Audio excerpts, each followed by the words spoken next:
பேருக்கு பார்த்தீங்கன்னா பிரச்சனை மேலே பிரச்சனை வந்துக்கிட்டே இருக்கும். ரொம்ப தீராத கஷ்டம் இருக்கும். எந்த ஒரு சொல்யூஷனுமே அவங்க லைஃப்பில் கிடச்சிருக்காது.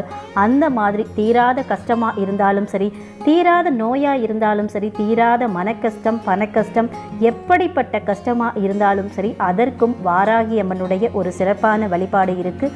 அது என்ன வழிபாடு அப்படின்னு பார்த்தீங்கன்னா, வாராகி அம்மனை நினைத்து தலைவாழை இலை விரித்து அதில் பச்சரிசியை கொட்டி பரப்பிடுங்க.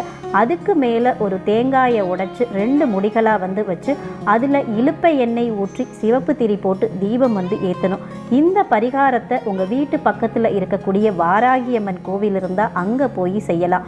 கோவிலுக்கு போக முடியாதவங்க வீட்டிலேயே சின்ன வாராகி அம்மன் திருவுருவப்படத்தை வைத்து அதன் முன்னாடி இந்த வழிபாட்டை செய்யலாம்.